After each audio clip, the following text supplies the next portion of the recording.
अभी ठीक सुबह का समय है, सूर्योदय हुआ है और मैं अपने घर के छत पर बैठा हुआ हूँ। रात में मुझे एक जानकारी पता लगी, मैं आपके साथ शेयर करना चाहूँगा। वो क्लास 12th के फिजिक्स के पेपर को लेकर है। बताया जा रहा है कि रेदर क्लास 10th सीबीएसई के जितने भी पेपर हैं वे आसान हैं। साइंस में थोड़ी बहुत डिफिकल्टी हुई और सोशल स्टडीज में थोड़ी बहुत वो माइन्यूट है। इसको कंसिडर किया जा रहा है कि काफ़ी माइन्यूट डिफिकल्टी थी या मॉडरेट टू इजी के फीडबैक को दिया गया है। जैसा कि आप जानते हैं कि क्लास 12th में भी प्रत्येक पेपर का फीडबैक दिया जाता है और आज भी क्लास 12th के पेपर हैं। लेकिन इससे पहले मैं बता दूं कि क्लास 12th में फिजिक्स के पेपर को लेकर सीबीएसई के कई सेट आए। सेट 3 को पूरी तरह से डिफिकल्ट बताया गया है और सेट 1 को भी ये बताया जा रहा है कि यह रैदर डिफिकल्ट या कुछ इस तरह के प्रॉब्लम वाले हैं, यानी कि कई क्वेश्चंस जिसमें न्यूमेरिकल्स हो गए, क्वेश्चन नंबर 7 था, क्वेश्चन नंबर 9 था, जो मुझे पता चले यह बताए गए हैं। इनको फीडबैक में यह बताया गया कि ये क्वेश्चंस डिफिकल्ट थे जो कि general standard on an average level के स्टूडेंट हैं उनको उनसे नहीं बन पाया या उनसे नहीं बना। और यह फीडबैक है कौन कौन देता है? एक स्कूल फीडबैक देता है, संबंधित टीचर फीडबैक देते हैं और इसके साथ साथ जो स्टूडेंट होते हैं वो भी एग्जामिनेशन के बाद अपने फीडबैक देते हैं और ये फीडबैक पूरे देश भर से कलेक्ट किया जाता है।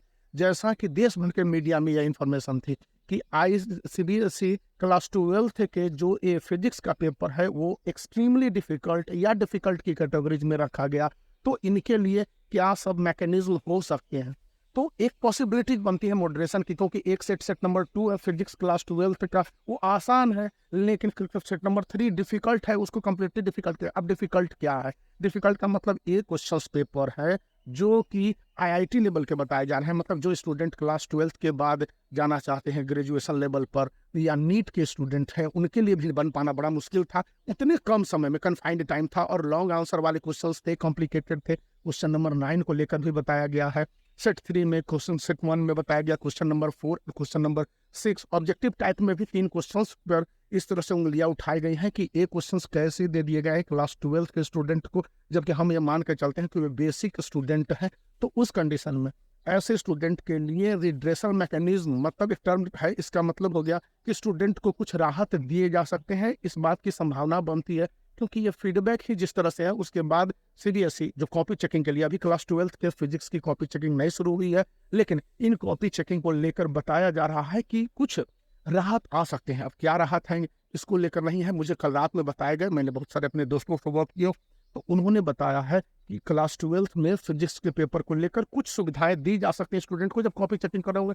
अब क्या सब सुविधाएं हो सकती है, इन क्वेश्चनों को किस तरह से अकोमोडेट किया जा सकता है, ये बहुत हद तक सीबीएसई के रीजनल ऑफिस, क्योंकि सीबीएसई के कई रीजन में बटे हुए क्वेश्चन पेपर अलग अलग आते हैं, तो अलग सेट होते हैं, अलग क्वेश्चंस होते हैं, उनके हिसाब से ये डिफिकल्टी को टैकल करने के बाद है। अब इस विषय पर कोई भी अच्छी जानकारी या वस्तुनिष्ठ जानकारी जब फिजिक्स की कॉपी चेकिंग शुरू होगी तो मैं आपको बता दूंगा कि क्या सब आने जा रहे हैं। अभी के समय में क्लास 12th फिजिक्स के पेपर को लेकर पूरे देश भर में जिस तरह से स्टूडेंट ने आक्रोश जाहिर किया, स्टूडेंट के साथ टीचर ने भी और स्कूल ने भी बताया कि क्लास 12th के लेवल पर जब सब्जेक्टिव पढ़ाया जाता है, बेसिक पढ़ाया जाता है, उनको सही जानकारी दी जाती है बेसिक लेवल के थ्योरम पर, सॉरी फैक्ट पर, फिर फॉर्मूला पर, तो उसमें एक क्लास 12th के स्टूडेंट को आप मान लीजिएगा कि नीट का स्टूडेंट है, ऐसा संभव नहीं है, उनके लिए यह प्रॉब्लम था।